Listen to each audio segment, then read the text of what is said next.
Bawas timbang at kanin. Maaari bang pagsabayin? Kung may isang pagkain ang matatagpuan sa lahat ng klase ng handaan sa Pilipinas, ito ay ang kanin.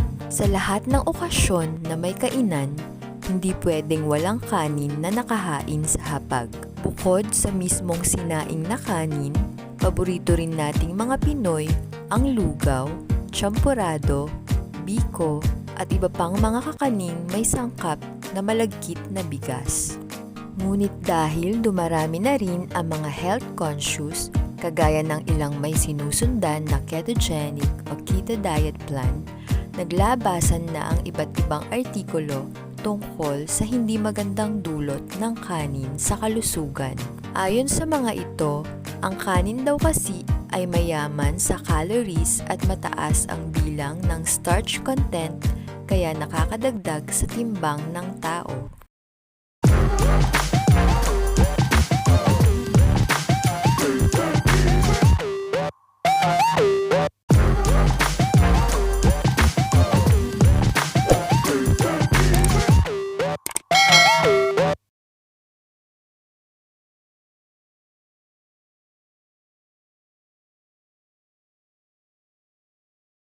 Narito ang mga epektibong paraan ng pagdadayet na may kanin. Totoong malaki ang ambag ng kanin sa mabigat na timbang ng isang individual.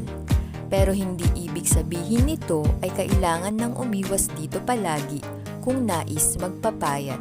Sa kaso ng ilang may kasama sa bahay na hindi naman nagdadayet at gustong kumain ng kanin lagi, maaari pa rin naman maging bahagi ng weight loss diet mo ang nakahiligang kanin.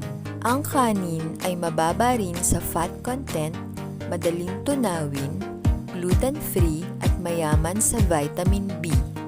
Kung isa ka sa mga kanin is life at nais mong wag iwasan ng tuluyan ang kanin kahit na nagda-diet, heto ang ilang mga epektibong paraan. Bawasan ang dami ng kanin sa isang meal.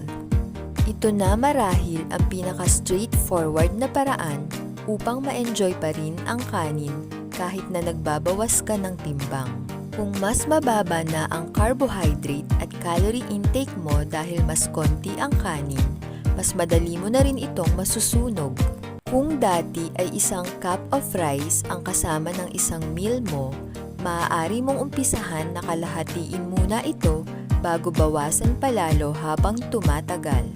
Ang general rule sa ganitong klase ng diet plan ay huwag na magkanin bago at pagkatapos ng meal kung saan kumain ka ng kanin.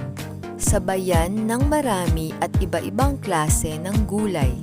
Ang pagbabawas ng kanin sa meals ay maaaring magdulot ng pakiramdam na mabilis kang magutom kahit nakakakain mo pa lang. Bilang remedyo, mainam na samahan mo ito ng mga inihaw na gulay na mayaman sa fiber at protein. Ilan sa mga ito ay broccoli, beans at asparagus. Regular na mag-workout. Kahit sinong health expert ay sasabihin na hindi sapat ang basta lang magbawas ng kanin at kumain ng healthy diet foods para magbawas ng timbang. Dapat ay sunugin mo rin ang calories at fats sa pamamagitan ng pag-eehersisyo. Hanggat maaari ay piliin mo ang workout regimen na swak sa weight loss goals mo upang mas efficient ang iyong effort. Pagpili sa iba't ibang klase ng kanin. Kagaya ng ibang pagkain, may pros at cons ang pagkonsumo ng kanin lalo sa mga gustong magbawas ng timbang.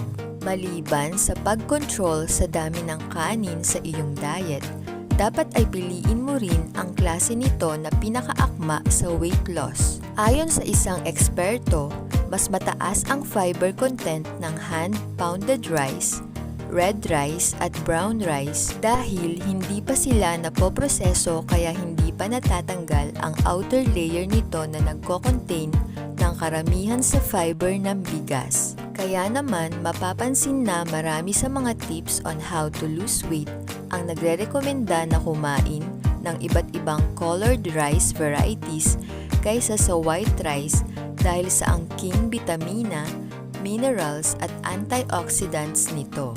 May 4 na klase ng kanin na maaari mong pagpilian. Red rice. Itong klase na ito ay naglalaman ng antioxidant. Kung tawagin ay anthocyanin, siyang dahilan sa pagkakaroon nito ng mapulang kulay. Kita sa mga pag-aaral na may particular na properties ang red rice na makakatulong sa weight management at ang nilalaman naman nitong manganese ay makakatulong na mapalakas ang iyong metabolism. Ang isang takal ng red rice na nasa 250 grams ay naglalaman ng 216 calories. Brown rice. Kung ang red rice ay para sa weight management, ito naman ay mismong para sa weight loss. Dahil puno ng dietary fiber ang brown rice, nabuboost din nito ang iyong metabolism. Swak itong gamitin sa lugaw na may chicken breast of fish chunks. Ang 100 grams ng brown rice ay naglalaman ng 111 calories. Black rice. Kilala rin bilang wild rice, itong unpolished rice ay mayaman sa micronutrients gaya ng zinc, vitamin B6, niacin, folate, at phosphorus. Magaan din ito sa tiyan kumpara sa ibang uri ng kanin. Ang isang takal ng black rice naglalaman ng 280 calories. White rice. Sa 4 na klase, ito ang may pinakamababang dami ng nutrients, minerals at fiber dahil nabawasan na sa industrial processing. Kung ikaw ay diabetic, mainam na bawasan o iwasang kumain nito dahil ito'y high glycemic index ingredient. Ang 100 grams ng white rice ay naglalaman ng nasa 150 calories. Ngayong alam mo nang hindi kailangang iwasan ng tuluyan ang pagkain ng kanin kung may sinusundang low-calorie diet program. Mas mai-enjoy mo na ang pakikisalo sa mga handaan. Hindi na maaalis sa ating pagka-Pinoy ang kumain ng kanin, pero maraming paraan para hindi nito mahadlangan ang kagustuhan mong magbawas ng timbang.